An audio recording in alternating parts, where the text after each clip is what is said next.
স্বাগত জানাচ্ছি। কেমন আছো তোমরা? আমরা ভালো আছি। এটা হচ্ছে ভূত আড্ডা সিরিজের সেকেন্ড এপিসোড। তো আগের দিন আমি আপনাদের শুনিয়েছিলাম যে স্নেহার সাথে কি হয়েছে। ওর যেই ঠাকুমা ওকে নিতে মানে কি বলবো, যে একটা টান, সেই একটা টানের সম্বন্ধেও মানে ওর যা এক্সপিরিয়েন্স হয়েছে ও সেটা আমাদের সাথে শেয়ার করেছিল কালকে ভূত আড্ডার মাধ্যমে। তো আজকে হচ্ছে আমাদের সাথে আছে সায়নী, আছে আমাদের ছোট খুদের সদস্য, ওর নাম প্রিয়াংশু দত্ত, আর আমি আছি নীলাঞ্জন।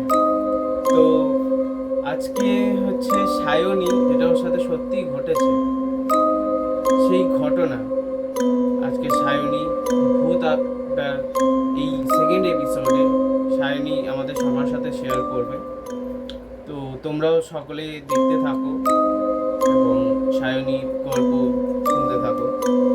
তো শুরু করছি আমাদের ভূত আড্ডা যে সেই সিরিজের সেকেন্ড এপিসোড। তো শুরু করা যাক। বলো সায়নী, তোমার লাইফে ঘটা যেটা তুমি আমাদের সাথে অনেকবার শেয়ার করেছো, সেই ঘটনাটা তুমি আজকে আমাদের এই সকল ভূত আড্ডা পরিবারের সদস্যদের সাথে শেয়ার করতে যাচ্ছ। তো ফার্স্টে জিজ্ঞাসা করি, তোমার এক্সপিরিয়েন্সটা কি হচ্ছে ফার্স্ট সেটা বলো তুমি। ব্যাপারটা পুরোপুরি আমার সঙ্গে হয়নি, আমি অনেক ছোট ছিলাম। আমার মা, আমার বাবা এরা আর কি ভুক্তভোগী এটাতে। তো আমি ওদেরটাই বলবো।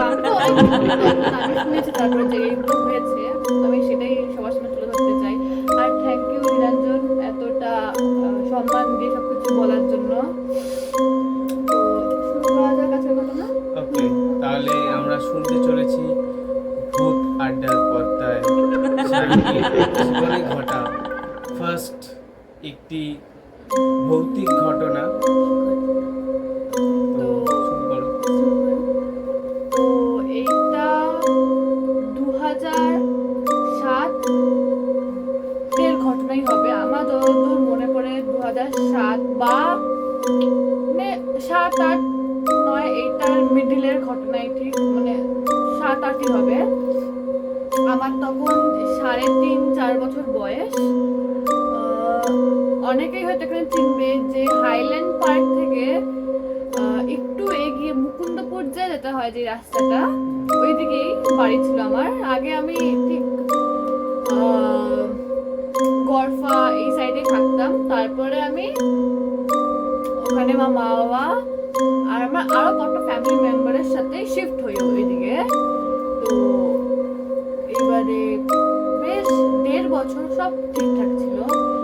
হ্যাঁ, ওই জায়গাটা খুবই ফাঁকা ছিল, মানে আমাদের বাড়ি আর আমাদের যে ফ্যামিলি মেম্বাররা আমাদের সঙ্গে ছিল, সামনে তাদের বাড়ি আর পরেরটাই আমাদের বাড়ি ছিল। এবারে তখন ওটা খুবই নির্জন একটা জায়গা ছিল। সেই সময় 2-3টে বাড়ি হয়েছিল। এখন ওই জায়গাটা অনেকটা ডেভেলপ এরিয়া হয়েছে, কিন্তু আগে ছিল না।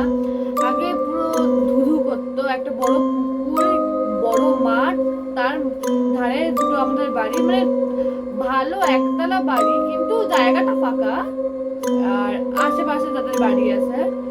এবারে দীর্ঘ 1.5 বছর এরকম কোনো রকম প্রবলেম ফেস আমরা করিনি। হ্যাঁ, আমরা হয়তো চোর, এই যেটা সাপ, এইসবে ভুক্তভোগী হয়েছিলাম, কিন্তু কোনো রকমের ভৌতিক কিছু আমাদের সাথে হয়নি। তো হঠাৎই আমাদের বাড়িতে যিনি কাজ করতেন, যিনি মেট ছিলেন আমাদের বাড়ির, তিনি একদিন আমাদের বাড়িতে ওনার বাজারে যখনই কাজ করতে আসতেন, ওনার বাজারের ব্যাগ আর পার্স, যেটা ওনার টাকা থাকতো, সেটা খাটে রেখে সব কাজ করে উনি দুটো নিয়ে আবার বেরিয়ে একবার বাজারে করে ওনার বাড়ি যেতেন। তো সেদিনকে ওনার পার্সটা বাড়িতে রেখেই উনি চলে গেছেন। একটা যে লোক, যাকে আমরা চিনি না, কখনোই চিনি না, উনি যখন আবার নিতে আসেন ওনার পার্সটা, উনি দেখেন, মানে তোর মেটটা যে, হ্যাঁ একদম, তিনি হচ্ছে যে পার্সটা নিতে এসেছেন। হ্যাঁ, উনি দেখেন যে কেউ একটা, যাদেরকে আমরা চিনি না, তিনি মানে হয়তো বড় বড় মানে অজ্ঞাত পরিচয় কেউ, সে এসে হচ্ছে কিছু একটা করেছে। এটা ছোট ভার্সনটা পেরেক, বড়টা হলো খজাল। আমার বাড়ির 3 দিকে পুঁতেছে। তো এবারে লাস্টে যেখানটা পুঁতছিল সেখানটাই উনি দেখে চিল্লেছে আমার মাকে। মানে উনি খুব সাহসী একজন মানুষ আমি বলবো। উনি কাউকে ভয় ভয় পায় না যে আমি যেরকম করি আমাকে কে কি বলবে, ওরকম উনি একদমই না। উনি খুবই স্ট্রং ব্রেভ মহিলা। তো উনি ডেকে আমার মাকে বলে, তো ততক্ষণে সেই লোক চলে যান। তো ব্যাপারটা খুব মানে আমাদের জন্য কে করেছে এটা খুব অজানাই থেকে গেছে।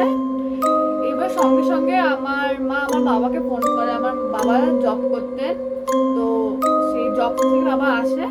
এসে আমার বাবা এক এক হাত করে 3 কোণাতেই জায়গাটা খোঁড়ে, কিন্তু কোনো রকমের কোনো জিনিস পাওয়া যায়নি।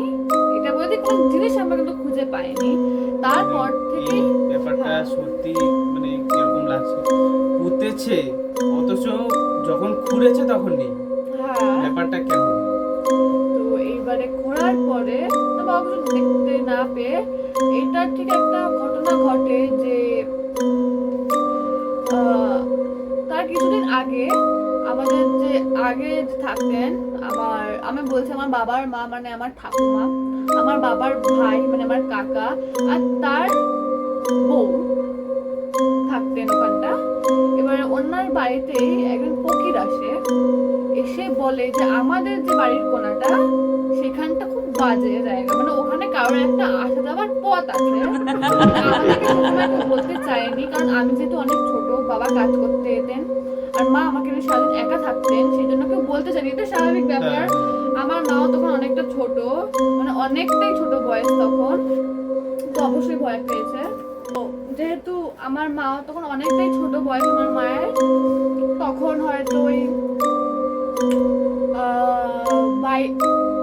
24-25-এর মতন আমার মায়ের বয়স হলো তখন। তো আমার মা অনেকটাই ছোট, তো স্বাভাবিকভাবে একটা ভয় পাওয়াটা খুব স্বাভাবিক, কারণ সেই সময় এখনো রয়েছে এত লাইট এত টেকনোলজির মাধ্যমে আমরা সেটাকে আর বুঝতে পারি না, কিন্তু আছে তো অবশ্যই।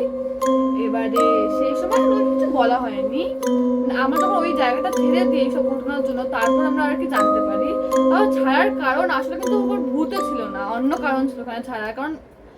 কেউ মানে আমার মা যখন বলতো লোকে মানে কেউ বিশ্বাস করতো না, কারণ তারা নিজে অনুভব করছে কিন্তু বিশ্বাস করবে না। পরে তারা বলেছে যে হ্যাঁ আমরা ওরকম গন্ধ পেয়েছি, অনেক কিছু হয়েছে। তো একদিন আমার বাবার খুব শরীর খারাপ, আমার বাবা বমি করছেন অনেকবার। তো এইবারে বমি করতে করতে আমার বাবা কি করেছে যে খাটের সামনে একটা বালতি রেখে দিয়েছে, যে বারবার খাট থেকে ওঠার বদলে খাট থেকে মানে মশারিটা খুলে বমি পেলে বমি করবে, এরকম ভাবে রেখে। তো এই মুহূর্তে আমার বাবা যখন বিছনায় আর শোবে, মানে সবে মশারিটাকে তুলেছে বিছনায় মানে খাটে উঠবে বলে, তখনই 100টা মানে জানিস 100টা মানে যদি ভাবি 100,000টা শুয়োর বা পাঠা রাখলে যেরকম একটা বিচ্ছিরি গন্ধ, খুবই তীব্র মানে একটা তীব্র পাঠা বিচ্ছিরি গন্ধ। মানে একটা যদি ছাগলের হ্যাঁ। মানে এমনি মাটনের দোকানে যদি যাও তোমরা কখনো, তো দেখবে একটা মানে বিচ্ছিরি গন্ধ। মানে অসম্ভব বিচ্ছিরি একটা গন্ধ, সেখানে 100,000টা ভেড়া পাঠা হ্যাঁ। গন্ধ কি হবে মানে আগে বল। হ্যাঁ, তো এরপর আমার বাবা এরকম গন্ধ পায়, আমার মা বাবা দুজনেই গন্ধ পায়। তো বাবা সঙ্গে সঙ্গে তো যাই হোক সঙ্গে সঙ্গে একটা ডাসা নিয়ে বেরোলো। বাড়িটা আমাদের ডাসাটা একবার ওকে, তো যেটা বলি ডাসা জিনিসটা কি একটু এক্সপ্লেন কর আমাদের হ্যাঁ, একদম। বন্ধুদের সাথে। ডাসা যেটাকে আমরা বলি সেটা হলো একটা লম্বা কাঠের যেমন একটা পাইপ যেরকম হয় তেমনি, বাট ওটা কাঠের একটা মুগুর মোটা। টাইপের একটা মুগুর হ্যাঁ, টাইপের। অনেকে আমরা বলি যে যখন পুরোনো রকমের দরজা ছিল অনেকে না ডাসা দিয়ে দরজা আটকাতেও, আচ্ছা, আচ্ছা, আচ্ছা। ওই আটকানো জিনিসটাকে আমরা ডাসা বলি। ওই ডাসাটা দিয়ে পাঁচিল ঘেরা ছিল পুরো জায়গাটায়, পাঁচিলে হেঁটে হেঁটে পুরো যত হয় আমার বাবা মা ভেবেছেন হয়তো ওখানটা তো জঙ্গল টাইপের রয়েছে, হয়তো কেউ কোনো শুয়োর বা পাঠা এরকম হয়তো এক দুটো রয়েছে, কিন্তু গন্ধ কিন্তু এমনই মানে 100,000টা রয়েছে এরকমই উৎকট গন্ধ। একটা গন্ধ, একদম। বিচ্ছিরি গন্ধ যেটাকে বলে। হুম। মানে পাঠা থাকার গন্ধ যারা হয়তো গ্রামে থাকো বা গেছো কখনো হয়তো তারা জানতে পারবে মানে পাঠার গন্ধ যে কতটা বিচ্ছিরি হতে পারে। একবার শিবুকে তো আগে বল। তো এবারে তখন আমার বাবা যখন ঘুরে দেখে তখন কিছুই থাকে না, কিন্তু কিছুই ছিল না। তো ওই দিন গেল, বেশ 1 মাস 1.5 মাস এরকম কিছুই প্রবলেম হয়নি। আবার এরকম একদিন গন্ধটা আসে। এবার আমি বাড়িটাকে ডেসক্রাইব করি, তো আপনাদের বুঝতে অনেকটা সুবিধা হবে গল্পটা। আমাদের বাড়িটা অনেকটা বড় ছিল। সামনে ঢুকতে মানে একটা লেন মতন জায়গা, প্রথমে একদম একটা লেন, তারপরে এইদিকে ডাইনিং, যেখানটা টিভি থাকতো, একটা চৌকি থাকতো, আর তার ভেতরে বেডরুম, যেটা প্রচন্ড বড় ছিল। আর বেডরুমের রাইট সাইডে গেলে রান্নাঘর, আর একটু ঢুকলেই বাথরুম। এটা হলো প্রচুর বড় জায়গা নিয়েছিল। মানে শুনতে খুব ছোট ছোট মনে হচ্ছে, কিন্তু প্রচন্ড বড় জায়গা নিয়েছিল এটা। সেম আমার ঠাম্মিদেরও।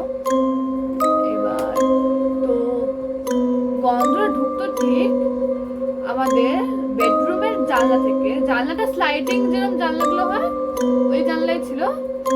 ঢুকছে বেডরুমের রাস্তা দিয়ে, বেরোচ্ছে হলো রান্নাঘরের যে জানলা, সেখান থেকে বেরিয়ে আমার যে ঠাম্মি আর কাকার বাড়ির ছাদটা, সেই ছাদটা থেকে পাস করে বেরিয়ে যেত গন্ধটা।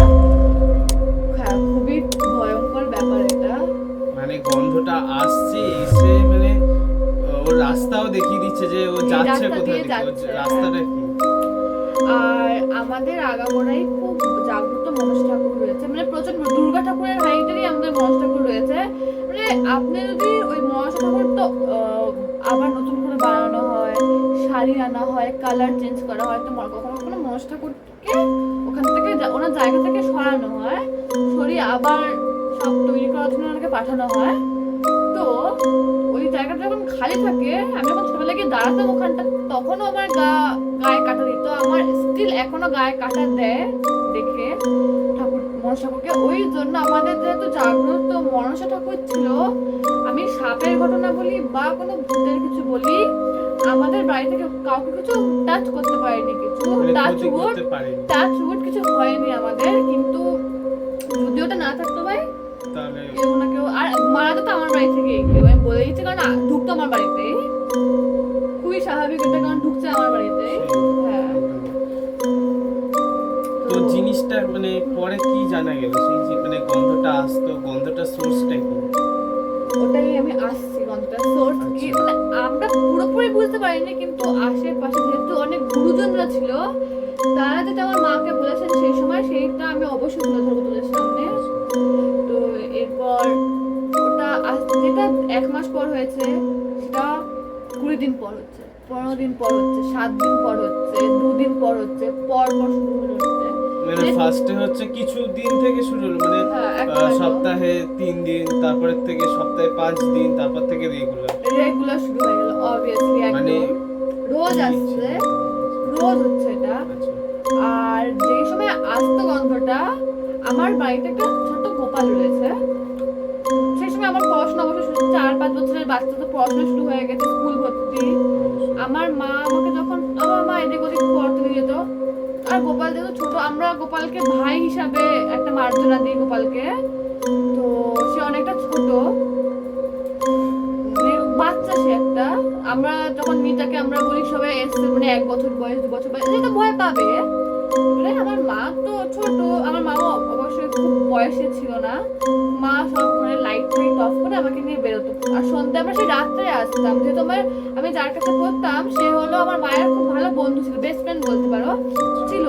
তো পড়তাম, মা গল্প করতো, আর তার মেয়ে আমার বেস্ট ফ্রেন্ড ছিল আবার, এরকম একটা সম্পর্ক, সারাক্ষণ একসঙ্গেই থাকতাম। তো বাড়ি অন্ধকার থাকতো। একদিন বাড়িতে এসে দেখি আমাদের গোপালটা দরজার সামনে পড়ে রয়েছে, মানে বেডরুমে যেখানটা ঠাকুর ঘর, সেখান থেকে বাইরে বেরোনোর রাস্তা গোপাল পড়ে রয়েছে। বেডরুম থেকে ঠাকুর বাইরে চলে এসেছে, মানে ওখানেও থাকতে পারছে না সেই গোপাল, সেটাই বলা হচ্ছে। কি যে মানে ব্যাপারটা সেটাই মানে মানে আন্দাজ করা যাচ্ছে না যে মানে কি একটা গন্ধ ঢুকছে, বাট সেই মানে হয়তো কোনো নেগেটিভ কিছুই, এন্টিটি একটা যেটা আমরা দেখতে পাচ্ছি না। গোপালকে সে কি স্পর্শ করেছে না, গোপাল নিজে সে এটা মানে ব্যাখ্যা করা মানে ব্যাখ্যার বাইরে, ব্যাখ্যা এই নেই জিনিসটা এটা। ব্যাখ্যার বাইরে। এইবারে তো আমার মা তখন ভাবে, যখন এই জিনিসটা হয় আমার মা একটু ভাবে যে গোপালকে ভয় রাখা যাবে না, একটু গোপাল ছোট আর সবসময় বাড়ি থাকা সম্ভব না, আমার মাও যেহেতু খুব ভয় পেত, আর আমি তো এতটাই ছোট আমার বোঝার বাইরে কি হচ্ছে কিছুখানটা, আমি যদি এই বয়সে থাকতাম তাহলে হয়তো আমার মা অনেকটা মোরাল সাপোর্ট পেত আমার থেকে যে না কিছু হচ্ছে না, আমরা একসঙ্গে আছি। আমি যেহেতু অতটা ছোট, মানে ও আমার ওই বাড়িতে গেছে, ও দেখে সবকিছু, ও হয়তো কিছু ভূতের কিন্তু তখনও জানতো না, কিন্তু আমার বাড়ির ফরম্যাট বাড়ির সব অবশ্যই মানে জানে ও। এত কিছু মানে জানার বয়স কথা আমাদের না, ছিল না। মানে মানে আমাদের ডেট অফ বার্থ সেম, হ্যাঁ 2004 সালে আমরা জন্মেছি, তো 2007 মানে আমাদের পক্ষে এইসব প্যারানর্মাল অ্যাক্টিভিটিস বা এইসব কিছু মানে বোঝার কোনো স্কোপই নেই। স্কোপই নেই একদম একদম। এবারে আমার এখানে আমাদের যে মন্দিরটা, আমরা একটা পডকাস্ট এসছে, প্রথম পডকাস্টে যখন আপনারা দেখতে পাবেন যে আমাদের এখানে একটা জাগ্রত মন্দির আছে, ওই নীলাঞ্জনী ঘটনাটা তুলে ধরেছিল। তো ওই মন্দিরটায় আমার মা গোপালকে রেখে যায়। আর একটা খুব অদ্ভুত ঘটনা, যেদিনকে গোপালকে রেখে যায় সেই মধ্যরাত্রে গোপালের জন্য কেউ সোনার মুকুট আর সোনার বাঁশি দিয়ে গেছিলেন। আজ পর্যন্ত জানা যায়নি কে দিয়ে গেছেন, কিন্তু দিয়ে গেছেন কেউ, সেটা এখনো মন্দিরে রয়েছে গোপালের। তুই হ্যাঁ যেটা বলছিস গল্পটা, এটা হচ্ছে পজিটিভ আর নেগেটিভ, মানে আমার না মানে আলাদা একটা অনুভূতি হচ্ছে যে মানে কিরকম মানে বাড়িতে হচ্ছে পজিটিভ থাকতে পারছে না, নেগেটিভের এত চাপ, অথচ পজিটিভ যখন বাড়ি থেকে বেরিয়ে একটা মানে পজিটিভ অফ সোর্সে এসছে, মানে যদি আমরা কোনো মন্দিরে যাই সেটা হচ্ছে পজিটিভ অফ সোর্স, তো সেখানে যখন এসছে সেখানে হচ্ছে গোপাল পুরো সেজে বসে পড়েছে। তো এরকম পাওয়া যায়। এবারে আবার আমি রিভাইন্ড করে আবার আমার জায়গায় যাই, যেটা ঘটেছে আমাদের সাথে, বেশ এটা হতেই থাকে। আমার মাসিমণি, তার মাঝখানে আমরা মানে আমি ঠিক এটা কি বলবো, ওই বাড়িটা সত্যি কিছু খুবই খারাপ জিনিস ছিল, শুধু ভূতের না, ওখানটা মানে সাপ বলা যায়, পোকা মাকড় সব রকমের খুব বাজে অবস্থা। আচ্ছা এটা বলি, তোমরা যদি মুকুন্দপুর থেকে যদি কেউ ক্ষুদিরাবাদের দিকে যাও, যদি আমাদের এই কলকাতার যদি কেউ বাসিন্দা হয়ে থাকো, তো অবভিয়াসলি কলকাতাকে চিনবে। হ্যাঁ, তো কলকাতার মধ্যে মানে একটা জায়গা আছে যেটা হচ্ছে মুকুন্দপুর। মুকুন্দপুর থেকে মানে মুকুন্দপুরটা এখন তো প্রপার বলা যায়, এখন হ্যাঁ অনেকটা শহরটা, আগে তো খুব গ্রামই ছিল, কিন্তু হ্যাঁ। তো এটা এই ঘটনাটাকে মানে কিছু ভাবে আমরা ব্যাখ্যা করতে পারি, মানে জায়গাটা সিরিয়াসলি এখন হয়তো জায়গাটা পজিটিভ, কিন্তু আচ্ছা অন্য সময় আমি নেগেটিভ। যেটা বলতে যাচ্ছিলাম, মুকুন্দপুর থেকে ক্ষুদিরাবাদ যাওয়ার পথে বা ক্ষুদিরাবাদে যদি কেউ যেয়ে থাকো, তো দেখবে যে ওরকমই এখনো পুরোনো দিনের মতো আগে যেরকম ছিল আর কি, যেরকম একটা পরিবেশ ছিল, ক্ষুদিরাবাদ কিন্তু এখনো ডেভেলপ হয়নি। মুর্শিদাবাদ অবশ্যই মুকুন্দপুর হয়েছে, ক্ষুদিরাবাদ এখনো হয়নি। ক্ষুদিরাবাদের মতো জায়গায় ছিল ওর বাড়িটা, তো না, মানে মুর্শিদাবাদ না, মানে এখন মানে যেরকম মুকুন্দপুর ক্ষুদিরাবাদের থেকে অবস্থা ঢুকে দাসপাড়া। ওই রকমই জায়গাটা, তো বুঝতেই পারছো যে ক্ষুদিরাবাদের মতোই হচ্ছে ওদের যে জায়গাটা ছিল, মানে যে বাড়িটা ছিল ওই রকমই ছিল, বর্তমান ক্ষুদিরাবাদের মতো তখনকার দিনে ওর বাড়িটা ছিল। এবার আমার মাসিমণি আর আমার বোন, মানে আমার নিজের মাসিমণি, যে মায়ের বোন, আমার অন্য একটা বোন আছে আমার মাসিমণির থেকেই, তো আমি একা, আমার মাসিমণির যে মেয়ে সে আমার বোন। তো আমার মাসিমণি বাড়িতে এসে একদিন ছাদে যান, গিয়ে জামা কাপড় তোলেন। তো তোলার সময় মানে এরকম ভাবে জামা কাপড়গুলো যেরকম আমরা তোলার পর এরকম করে নিয়ে আসি হাতে করে, এরকম করে নিয়ে বিছনা যখন রাখি, তখন দেখি যে ওটার মধ্যে অরেঞ্জ হলুদ যেটাকে বলে সেরকম আর কালো ডোরা ডোরা কাটা চন্দ্রকোড়া সাপ। আর আপনারা নিশ্চয় জানেন সবাই চন্দ্রকোড়া সাপ কতটা বিষাক্ত হতে পারে। তো ওই সাপ মানে ওখানটা শুধু ভূতই না, ওখানটা মানে অন্যরকমের মানে মানুষকে মারার জন্য এগুলোই খুব নর্মাল ভাই। ভূত আমাদের মারার আগে তো এটাই আমাদের মেরে দেবে, খুব স্বাভাবিক ব্যাপার। এরকম যে গন্ধটার মাথা থাকে। একদিন আমার বাড়ির একদম পাশে সামনের দিকে আরেকটা বাড়ি থাকে, সেখানেও একটা ঠাকুমা থাকে, আর একটা আঙ্কেল আন্টি, একটা দিদি ছিল। দিদিটা আমার থেকে অনেকটা বড়, কিন্তু ছিল একটা দিদি। তো হঠাৎ একদিন ঠাকুমাটা খুব মানে, আর ওদের না জাগ্রত কালী ঠাকুর ছিল বাড়িতে, আবার কালী পুজো তো খুব বড় করে, খুব বাজেভাবে গালাগালি করে। আমার মা বেশ কিছুদিন পর সাহস করে জিজ্ঞেস করে যে মাসিমা আপনি এরকম বাজে বাজে গালাগালি দিচ্ছিলেন কেন, মানে খুবই মানে মা তুলে যেটা হয় সেরকম গালাগালি দেওয়া হচ্ছিল মানে খুবই বাজে অবশ্যই। তো বলছে যে একটা গন্ধ এসেছিল যেটা 100 বা 1000টা পাঠার মতন। এবারে তুই বুঝবি ব্যাপারটা, মানে সে কি সেটাকে আর বোঝাবো, দর্শককে বোঝাবো যে জিনিসটা কি ছিল। তো ওটা যেটাকে আমরা পিশাচিনী বলি, পিশাচিনী যেটা হলো ছেলেদের পেছন পেছন আসে, মানে ওরা হলো আগে সবাই সব জানে, ওরা হলো অ্যালকোহল, মিট আর মানে ইন্টারকোর্স জিনিসটা পছন্দ করে। তো সেটা অবশ্যই ছেলেদের থেকেই হবে। তো ছেলেদের পেছন পেছনও আসে। তো ওদের এত বড় জাগ্রত কালী ঠাকুর থাকা সত্ত্বেও বাড়িতে ওটা ওনার লোক আঙ্কেলটা পেছন পেছন ওই গন্ধটা ঢুকে খাট, ওটা ওই জিনিসগুলো না খাটের তলায়, আলমারির কোনায়, এইসব জায়গায় ওগুলো কিন্তু ডেরা পাতে নিজের এসে ওরকম গন্ধটা ওই জায়গা থেকে বেরোচ্ছে। তো তিনি সবাই বলে মানে বেশ বয়স্ক গুরুজনরা বলে যে দাও ঝেঁটা এইসব নিয়ে কথা বলতে হয়, সবসময় সব দেখিয়ে ভয় দেখিয়ে কথা বলতে হয়।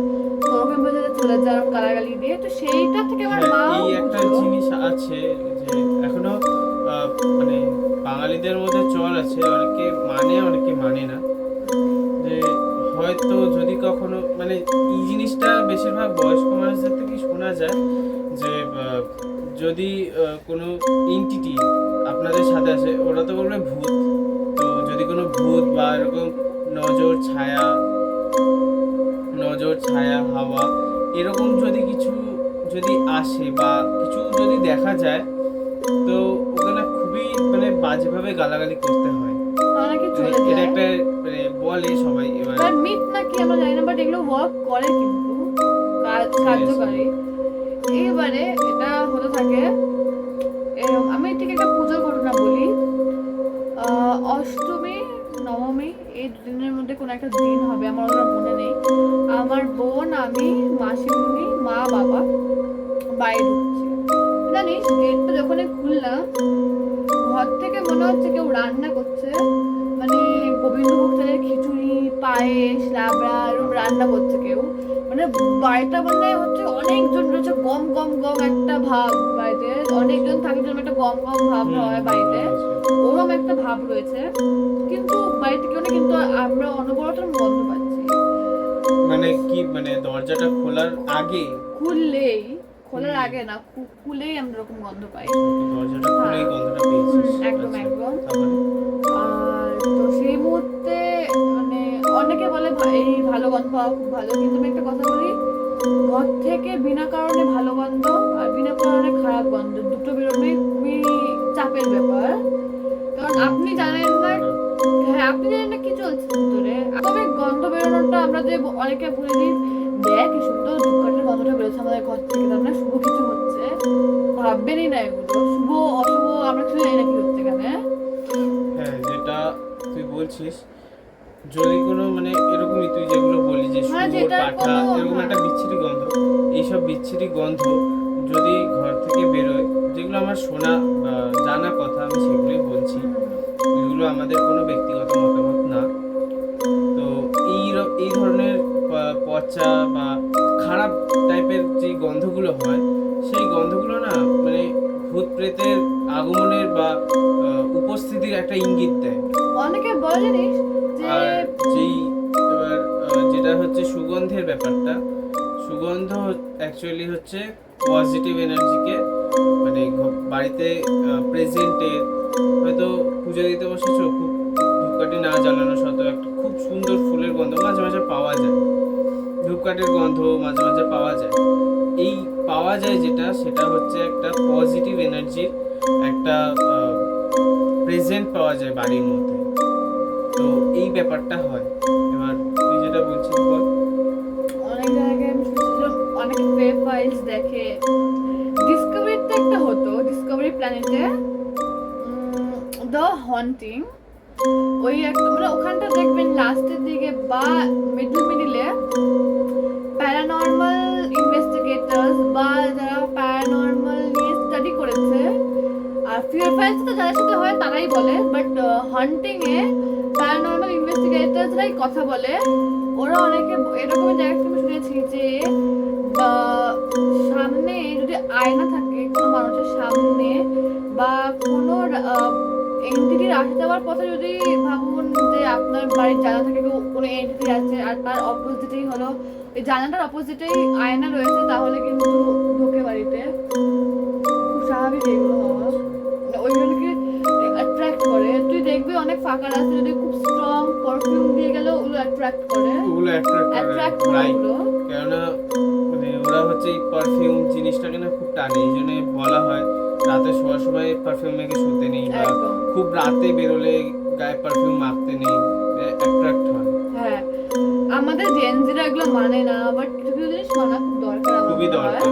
যেগুলো আছে না অনেকে কুসংস্কার বলা হয়, হয়তো সেগুলো কুসংস্কার, কিন্তু কিছু কিছু ক্ষেত্রে সেগুলো সংস্কার হিসেবে ধরতে হয়। কেননা কোন লজিকে কি আছে আমরা বলতে পারি না।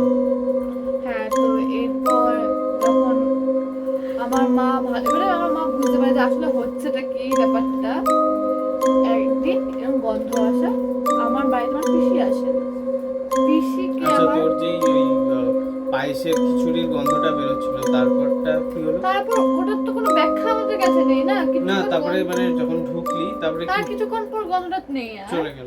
চলে গেল। হ্যাঁ, আচ্ছা, এইবারে কিছুদিন পর আবার সেম ওরকম বিচ্ছিরি একটা গন্ধ আসে, তো আমার পিসিকে নিয়ে আসা হয় আমাদের ঘরে।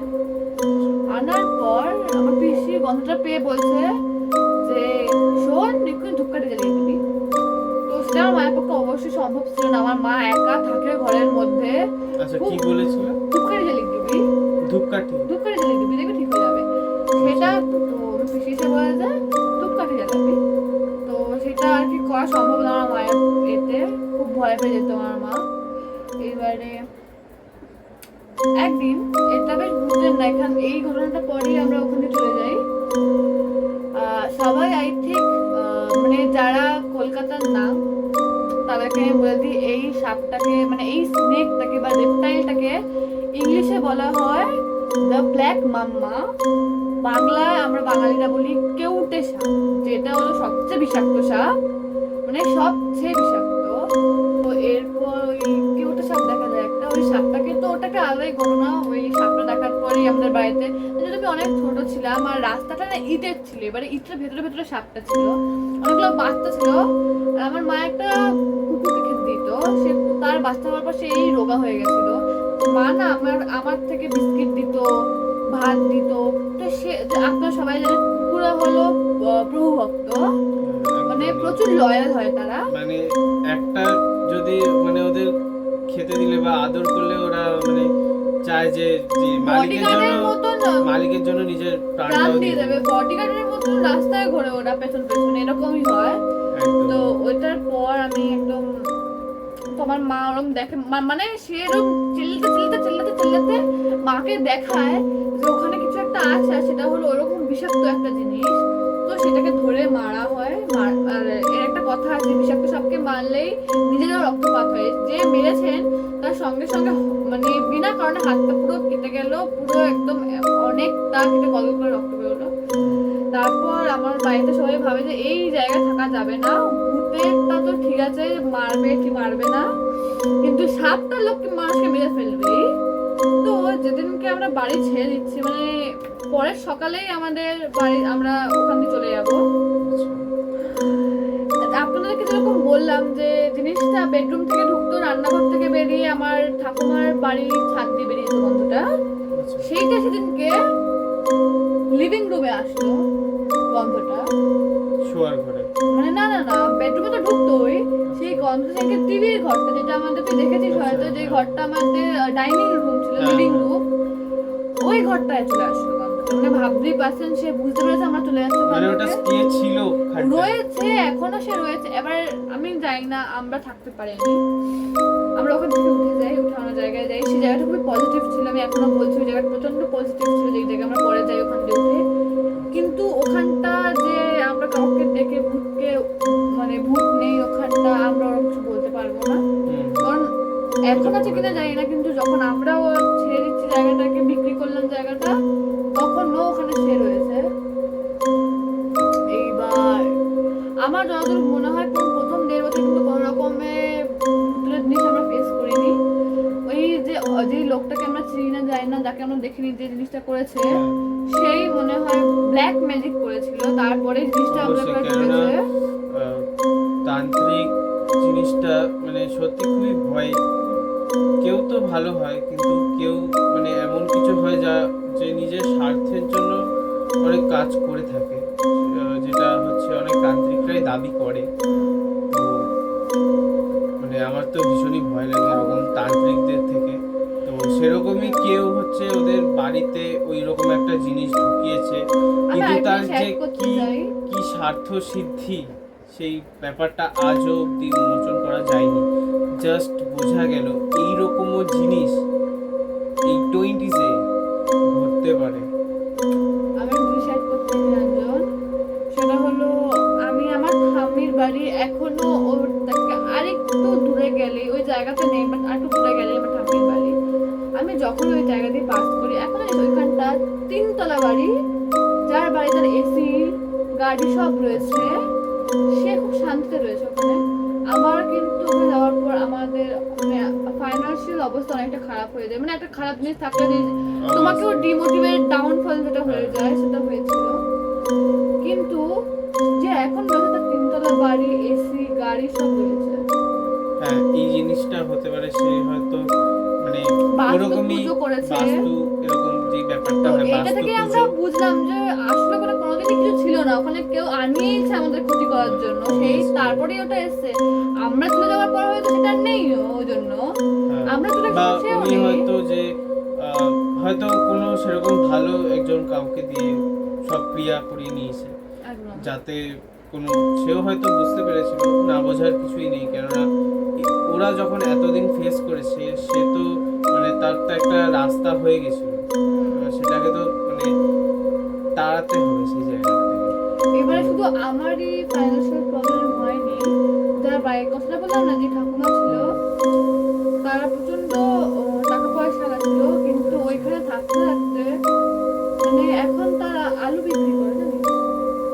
বুঝতে পারছেন কতটা খারাপ এই জিনিসগুলো হয়। এই জিনিসগুলো যদি বাড়িতে আপনারা কেউ এখনো পর্যন্ত ফেস করে থাকছেন, বা হয়তো আপনারা কিছু বুঝতে পারছেন, তো তাড়াতাড়ি এই জিনিসটাকে সলভ করবেন। এই জিনিসটা একদম ভালো না আপনার পরিবারের জন্য, কারণ এই পিশাচিনী জিনিসটা খুবই নোংরা জিনিস। নর্মাল ভূত একটা ঠিক আছে, যেটাকে আমরা বলি যে হ্যাঁ, যেরকম আমাদের ফার্স্ট এপিসোডের ঘটনাটা শুনলে বুঝবেন। এই জিনিসটা তুই যেটা বললি, হ্যাঁ, তান্ত্রিকরা এরকম করে থাকে। এবার এই টাইপেরই হয় যে নিশি, সেই নিশি ব্যাপারটা হচ্ছে খানিকটা এই টাইপেরই।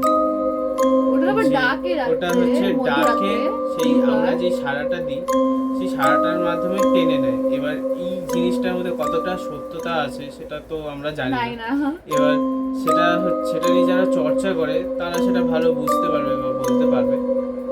তো শাইনির গল্প হচ্ছে আজ অবধি এখানে অবধি থাকলো।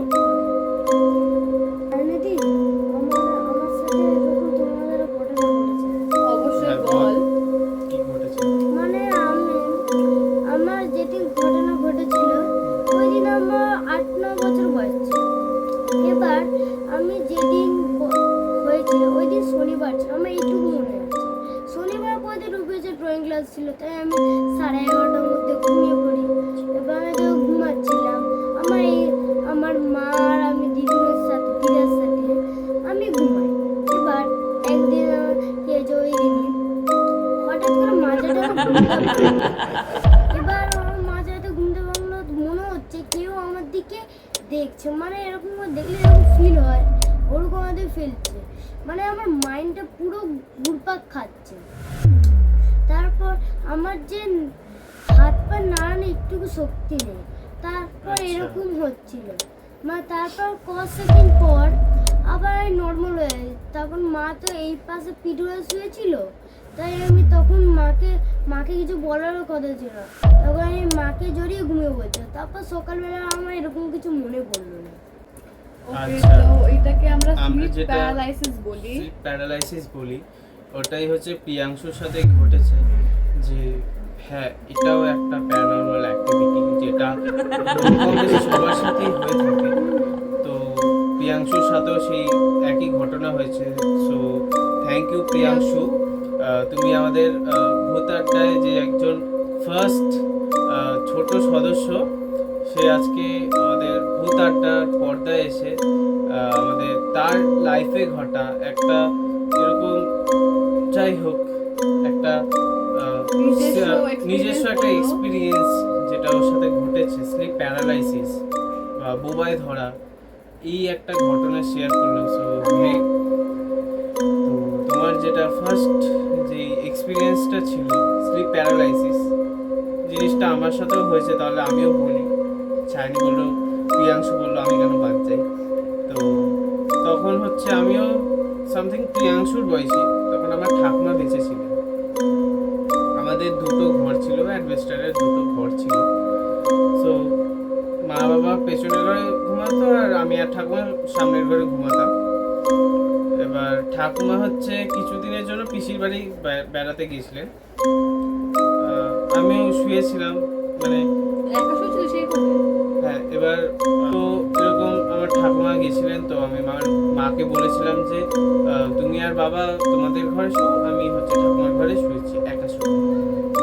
সো ফার্স্ট একটা একা শোয়ার অভিজ্ঞতা, তো খুবই ভালো লাগছিল, যেহেতু বাচ্চা ছিলাম, নিজেকে বড় বড় মতো ফিল হয়। তো এখন ভয় লাগে তাই ঘুমাতে একা। সিরিয়াসলি এখন মানে একা ঘুমানোর কথা বলে আমাকে যদি কেউ লটারিও দিয়ে দেয় আমি পারবো না। ও তো আমি ভীতু পারবোই না। একদম। পারবো না আমি। সো যেটা হয়েছিল ওরকম, মানে আমি প্রিয়াংশুর বয়সে ছিলাম, তখন হচ্ছে আমার মা বাবা রাত্রিবেলা খেয়ে দিয়ে চলে গেল, তো আমি শুয়ে পড়েছিলাম। হঠাৎ সামথিং রাত 3টে বাজে, আমি মানে শুয়ে আছি, হট করে না, এবার মানে যেই অ্যাঙ্গেলে শুয়ে আছি ওই অ্যাঙ্গেলেই শুয়েছিলাম। এবার হট করে আমার ঘুমটা ভেঙে গেল, মনে হচ্ছে যেন সিলিং থেকে বা আমাদের উপরে না একটা কাঠের বাঙ্কার মতো করা আছে, যেটা এখনো আছে, সেই বাঙ্কার থেকে কোনো সাইড থেকে বাঙ্কারটা একবার দেখে নিলাম আমরা। কেউ না, মানে মনে হচ্ছে কি কেউ যেন একটা মানে দেখছে, আমাকে পুরো দেখছে, গট গট চোখ করে আমাকে দেখছে, যেটা আমার ফিল হচ্ছে, আমি যেটা ফিল করতে পারছি, এরকম কিছু একটা জিনিস দেখছে, কিন্তু যে কি ছিল সেই জিনিসটা মানে দেখতে পাচ্ছি না। তো কিছু সেকেন্ড পর যখন আমি নর্মাল হই, যখন আমার হাত পা নাড়ার ক্ষমতা আসে, আমি জাস্ট হাতটা নাড়িয়েছিলাম, আমি যখন দেখি যে আমি একদম স্ট্রেট শুয়েছিলাম, যেটা আগের দিন কাল শাইনি বললো যে নাকের টিপ আর পায়ের টোয়ের যে টিপটা, সেটা যদি ম্যাচ খায় তবেই হচ্ছে কি বোবায় ধরে বা এরকম স্লিপ প্যারালাইসিস হয়। তো আমার সাথে এরকম হয়েছিল, এরকম বহু ঘটনা আমার সাথে ছোটবেলায় হতো। মানে ঘুম থেকে উঠে দেখতাম আমার পিঠে আছড়ে দিত, এই সবের জন্য আমাকে মানে বহু মাদুলি কবজ করা হয়েছে। এখন হয় না, এখন হচ্ছে লাইভ হয় যেগুলো। আগে যেগুলো হতো সেগুলো তো নর্মালি ছিল, বাচ্চাদের যেরকম হয়, কিন্তু আমার সাথে একটু আলাদাই হতো। কেননা ঘুম থেকে উঠে দেখতাম আমার হাতে পিঠে এরকম আঁচড়, কেন হতো, কি হতো, আমার কাছে কোনো ব্যাখ্যা নেই। আর একটা কথা বলবো, আমরা তো ছোট থেকে একসঙ্গে। আমারও নিরঞ্জন দা, আমারও লাইফে তোমার মতনই হয়েছে। একদিন উঠে দেখছি আমার এখানে আঁচড়, পিঠে আঁচড়, আর মা বলছে তোর এরকম আঁচড় কি করে লাগলো, তুই কি চুলকে? আমি বলছি না মা, আমি তো কিছু চুলকাইনি, আমি নিজেও জানি না, এরকম আমার সাথে হয়েছে। নিরঞ্জন দা অবভিয়াসলি মানে এই জিনিসটা অনেকের সাথেই হয়, যারা ছোট ছিল বা যাদের ছোটবেলাকার স্মৃতি মনে আছে, হয়তো সবার সাথে না, কারোর না কারোর সাথে হয়েছে, সেটা আমি বিশ্বাস করি, কেননা আমার সাথেও হয়েছে। এবার একার সাথে তো কোনো জিনিসই হয় না, অনেকের সাথেই হয়। তো আমিও সেই বিশ্বাস রেখেই বলছি, হয়তো তোমাদের কারোর সাথেও হয়েছে এই ব্যাপারটা। কি